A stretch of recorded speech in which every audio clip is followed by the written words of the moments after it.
ದೇವನಹಳ್ಳಿಯಲ್ಲಿ ಭೂಸ್ವಾಧೀನವನ್ನ ಕೈಬಿಡುವಂತೆ ರೈತರು ಹೋರಾಟ ನಡೆಸುತ್ತಿರುವ ಹಿನ್ನೆಲೆಯಲ್ಲಿ ಸಿಎಂ ಸಿದ್ದರಾಮಯ್ಯ ರೈತ ಮುಖಂಡರೊಂದಿಗೆ ಶುಕ್ರವಾರ ನಡೆಸಿದ ಸಭೆ ಅಪೂರ್ಣಗೊಂಡಿದೆ. ಹೋರಾಟ ತೀವ್ರತೆ ಪಡಿತಾಯಿತು. ದೆಹಲಿ ಮಾದರಿಯ ಚಳುವಳಿ ಆಗಬಹುದಾದ ಹಿನ್ನೆಲೆಯಲ್ಲಿ ಆತಂಕಗೊಂಡಿರುವ ಸರ್ಕಾರ ಸೌಹಾರ್ದಯುತವಾಗಿಯೇ ಇತ್ಯರ್ಥಪಡಿಸಲು ಮುಂದಾಗಿದೆ. ಆದರೆ ಇತ್ಯರ್ಥಗೊಳಿಸೋಕೆ 10 ದಿನಗಳ ಕಾಲಾವಕಾಶ ಬೇಕು ಅಂತ ರೈತ ಹೋರಾಟಗಾರರಲ್ಲಿ ಸಿಎಂ ಮನವಿ ಮಾಡಿದ್ದಾರೆ. ಭೂಮಿಯನ್ನ ಬಿಟ್ಕೊಡೋ ಮಾತೇ ಇಲ್ಲ ಅಂತ ರೈತರು ಖಡಾಖಂಡಿತವಾಗಿ ಹೇಳಿದ್ದಾರೆ. ಈ ನಡುವೆ ಫ್ರೀಡಂ ಪಾರ್ಕ್ನಲ್ಲಿ ನಡೆದಿರುವ ಪ್ರತಿಭಟನೆಯಲ್ಲಿ ಪಾಲ್ಗೊಳ್ಳೋಕೆ ಬಂದಿದ್ದ ರೈತ ಮುಖಂಡರೊಬ್ಬರು ಹೃದಯಾಘಾತದಿಂದ ಸಾವನ್ನಪ್ಪಿದ್ದಾರೆ. ದೇವನಹಳ್ಳಿ ಭೂ ಸ್ವಾಧೀನದ ವಿರುದ್ಧ ನಡೆಯುತ್ತಿರುವ ರೈತ ಹೋರಾಟದ ಹಿನ್ನೆಲೆಯಲ್ಲಿ ರೈತ ಮುಖಂಡರ ಜೊತೆಗೆ ಸಿಎಂ ಸಿದ್ದರಾಮಯ್ಯ ಶುಕ್ರವಾರ ಸಭೆ ನಡೆಸಿದ್ರು. ವಿಧಾನಸೌಧದಲ್ಲಿ ನಡೆದ ಸಭೆಯಲ್ಲಿ ರೈತ ಮುಖಂಡರು ತಮ್ಮ ಅಭಿಪ್ರಾಯ ವ್ಯಕ್ತಪಡಿಸಿದ್ರು. ಯಾವುದೇ ಕಾರಣಕ್ಕೂ ಭೂಮಿಯನ್ನ ಬಿಟ್ಕೊಡೋದಿಲ್ಲ ಅಂತ ರೈತರು ಸ್ಪಷ್ಟಪಡಿಸಿದ್ದಾರೆ. ಕಾನೂನು ತೊಡಕುಗಳ ಹಿನ್ನೆಲೆಯಲ್ಲಿ ಇತ್ಯರ್ಥಕ್ಕೆ ಸರ್ಕಾರಕ್ಕೆ 10 ದಿನಗಳ ಕಾಲಾವಕಾಶ ಬೇಕು ಅಂತ ರೈತ ಮುಖಂಡರಲ್ಲಿ ಸಿಎಂ ಕೇಳಿಕೊಂಡಿದ್ದಾರೆ.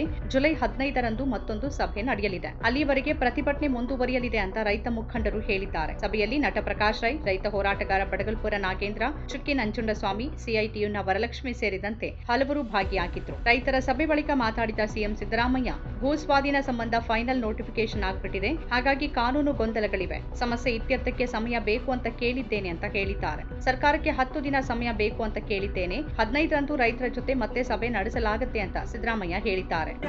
ಆದರೆ ಇವತ್ತು ಫೈನಲ್ ನೋಟಿಫಿಕೇಶನ್ ಆಗ್ತಿದೆ. ಅದರಿಂದ ಸ್ವಲ್ಪ ಲೀಗಲ್ ಆಗಿ ಇಶ್ಯೂಸ್ಗಳಿದ್ದಾವೆ.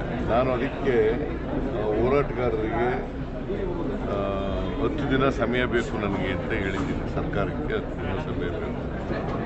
15ನೇ ತಾರೀಕಿಗೆ ಸಭೆ ತೀರ್ಮಾನ ಆಗಿದೆ. ಡೇಟು 15ನೇ ತಾರೀಕಿಗೆ ಸಭೆ ಬೆಳಿಗ್ಗೆ 11 ಗಂಟೆಗೆ. ಸಿಎಂ ಜೊತೆಗಿನ ಸಭೆಗೆ ವಿಧಾನಸೌಧಕ್ಕೆ ಬಂದ ರೈತರು ತಾವು ಬೆಳೆದ ಹಣ್ಣು ಹಂಪಲು ಹೂಗಳೊಂದಿಗೆ ಸಿದ್ದರಾಮಯ್ಯ ಅವರನ್ನ ಭೇಟಿಯಾದರು. ಈ ನಡುವೆ ಫ್ರೀಡಂ ಪಾರ್ಕ್ನಲ್ಲಿನ ಪ್ರತಿಭಟನೆಯಲ್ಲಿ ಪಾಲ್ಗೊಳ್ಳೋಕೆ ಬಂದಿದ್ದ ರೈತ ಮುಖಂಡರೊಬ್ಬರು ಹೃದಯಾಘಾತದಿಂದ ಸಾವನ್ನಪ್ಪಿದ್ದಾರೆ. ಗುಂಡ್ಲುಪೇಟೆಯ ಕುರಿಹುಂಡಿ ಮೂಲದ ಈಶ್ವರಪ್ಪ ಮೃತಪಟ್ಟಿರುವ ರೈತ. ಮೆಜೆಸ್ಟಿಕ್ ರೈಲು ನಿಲ್ದಾಣದಿಂದ ಹೊರಗೆ ಬಂದಾಗ ಅವರಿಗೆ ಹೃದಯಾಘಾತ ಸಂಭವಿಸಿತು. ಕೂಡಲೇ ಖಾಸಗಿ ಆಸ್ಪತ್ರೆಗೆ ಕರೆದೊಯ್ಯಲಾಯಿತಾದರೂ ಚಿಕಿತ್ಸೆ ಫಲಕಾರಿಯಾಗದೆ ಮೃತಪಟ್ಟಿದ್ದಾರೆ ಅಂತ ತಿಳಿದು ಬಂದಿದೆ.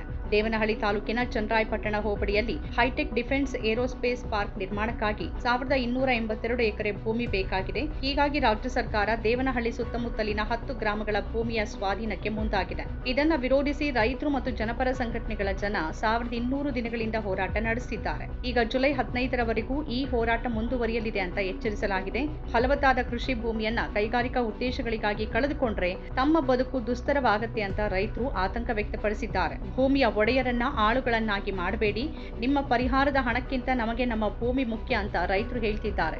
ಈಗಾಗಲೇ ಈ ಹೋರಾಟಕ್ಕೆ ವ್ಯಾಪಕ ಬೆಂಬಲ ಸಿಗ್ತಾ ಇದೆ. ಸರ್ಕಾರದ ನಡೆಯನ್ನ ಖಂಡಿಸಿ ಪರಿಸರ ಹೋರಾಟಗಾರ್ತಿ ಮೇಧಾ ಪಾಟ್ಕರ್ ಅವರು ಪತ್ರ ಬರೆದಿದ್ದಾರೆ. ಹೋರಾಟಕ್ಕೆ ರೈತ ನಾಯಕ ರಾಕೇಶ್ ಟಿಕಾಯತ್ ಅವರು ಬೆಂಬಲ ಸೂಚಿಸಿದ್ದಾರೆ. ಜಮೀನನ್ನ ರೈತರು ಕೊಡೋದಿಲ್ಲ ಎಂದ ಬಳಿಕ ಅವರ ಭೂಮಿಯನ್ನ ಕಸಿದುಕೊಳ್ಳುವ ಅಧಿಕಾರ ಯಾರಿಗೂ ಇಲ್ಲ ಅಂತ ಅವರು ಎಚ್ಚರಿಕೆ ನೀಡಿದ್ದಾರೆ. ಹೀಗಾಗಿ ಹೋರಾಟಕ್ಕೆ ರಾಷ್ಟ್ರೀಯ ಮಟ್ಟದ ಹೋರಾಟದ ಸ್ವರೂಪ ಬರತೊಡಗಿದೆ. ರೈತರು ಕೂಡ ದೆಹಲಿ ಮಾದರಿಯ ಚಳುವಳಿಗೆ ಚಿಂತನೆ ನಡೆಸಿದ್ದಾರೆ. ಈಗ ಅದನ್ನ ಬಹಳ ಬೇಗ ಇತ್ಯರ್ಥಪಡಿಸುವ ಅನಿವಾರ್ಯತೆ ಸರ್ಕಾರದ ಮುಂದಿದೆ. ನಮ್ಮ ಕಾರ್ಯಕ್ರಮಗಳನ್ನ ನೀವು ನೋಡ್ತಾ ಇದ್ರೆ ನಮ್ಮ ಚಾನೆಲ್ ಅನ್ನ ಸಬ್ಸ್ಕ್ರೈಬ್ ಮಾಡಿ, ಪಕ್ಕದ ಬೆಲ್ ಐಕಾನ್ ಒತ್ತಿ ನಮ್ಮನ್ನ ಬೆಂಬಲಿಸಿ. ಹಾಗೆ ನಮ್ಮ ಕಾರ್ಯಕ್ರಮಗಳನ್ನ ಲೈಕ್ ಮಾಡಿ, ಕಮೆಂಟ್ ಮಾಡಿ, ಅದನ್ನ ಬೇರೆಯವರಿಗೂ ವಾಟ್ಸ್ಆಪ್ ಮೂಲಕ ಶೇರ್ ಮಾಡಿ. ನೀವು ಹೀಗೆ ಮಾಡಿದಾಗ ನಮ್ಮ ಚಾನೆಲ್ ಮತ್ತಷ್ಟು ಜನರಿಗೆ ತಲುಪಲು ನೀವು ನಮ್ಮೊಂದಿಗೆ ಸಹಕರಿಸಿದ ಹಾಗಾಗುತ್ತೆ. ಇದು ನೀವು ಯಾವುದೇ ಖರ್ಚಿಲ್ಲದೆ ಕೆಲವೇ ಸೆಕೆಂಡುಗಳಲ್ಲಿ ನೀಡಬಹುದಾದ ಸಹಕಾರ. ಧನ್ಯವಾದಗಳು.